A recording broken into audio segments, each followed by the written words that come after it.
You ever open up your electric bill and say, what in the actual heck is this?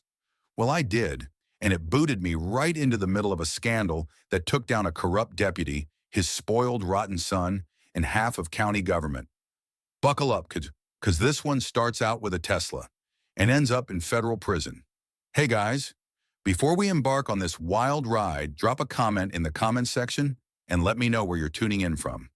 And if you're tired of people stepping all over good people like us, go ahead and give this a like and maybe even subscribe.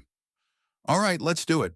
My name is Jake Turner, just the run-of-the-mill type of guy living on Maple Street in this small little town of Brookhaven, North Carolina. I've lived here about 6 years. 8 years ago, I was an Army engineer, building bridges, defusing chaos, and learning how to keep my wits when under duress. But last summer, my peaceful little life got flipped upside down, all because my electric bill started skyrocketing out of nowhere. One muggy July day, I opened my bill, and it's almost $380 for a tiny 1,100 square foot house. I'm careful with power.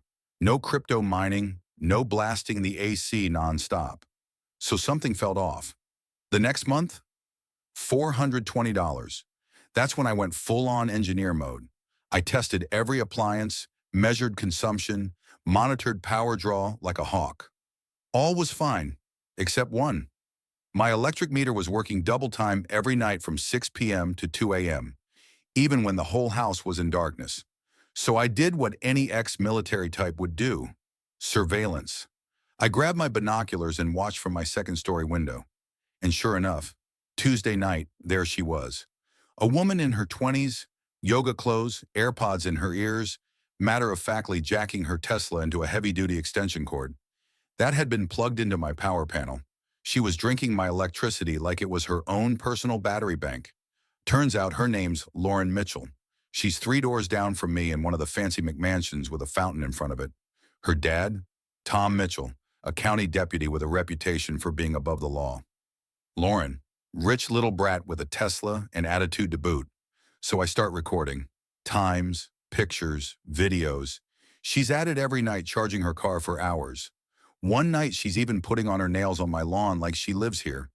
I wait 7 days and decide to go speak to her. Calm, polite.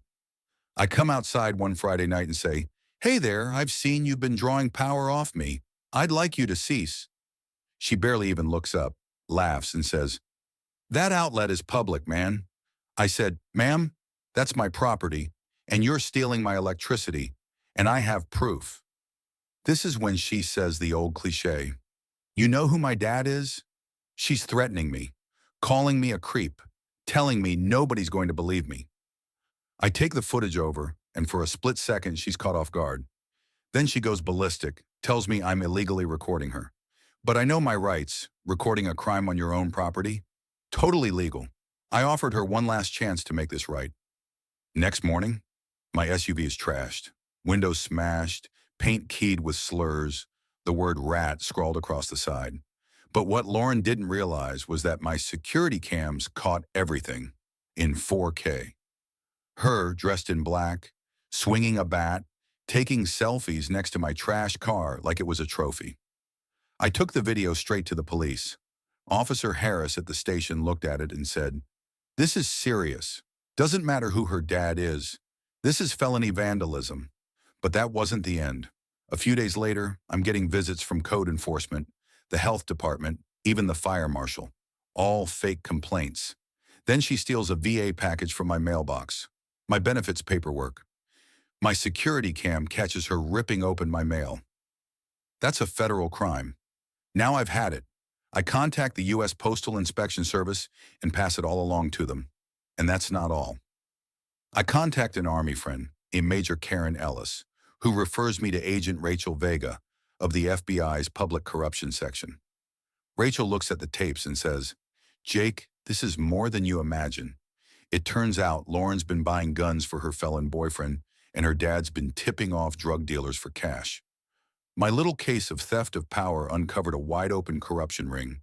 A week later, feds burst into Mitchell's house, arrest Lauren, screaming like a banshee. Tom's accused of conspiracy and bribery. Lauren, mail theft, weapons charges, vandalism. Years ahead of her, neighbors start talking. Mrs. Lee on the other side of the street, owner of a local business, even kids bullied by Lauren. Turns out I wasn't alone. 6 months later, I'm in court. Lauren's a shell of her former self. No designer clothes, just a wrinkled gray suit in a scripted apology. Judge gives her 5 years. Her dad, 12. Now, I've got a garden again. My new solar panels pump out enough power to run the whole block. The county even gave me a $15,000 settlement for damages. Haha. How did it start with a ginormous power bill and end with justice? So what do you guys think? Was I in the right to stand my ground? Ever had to deal with someone who thought they were above the law? Leave your stories in the comments, give that like for justice, and subscribe for more real talk from Maple Street. Catch y'all next time.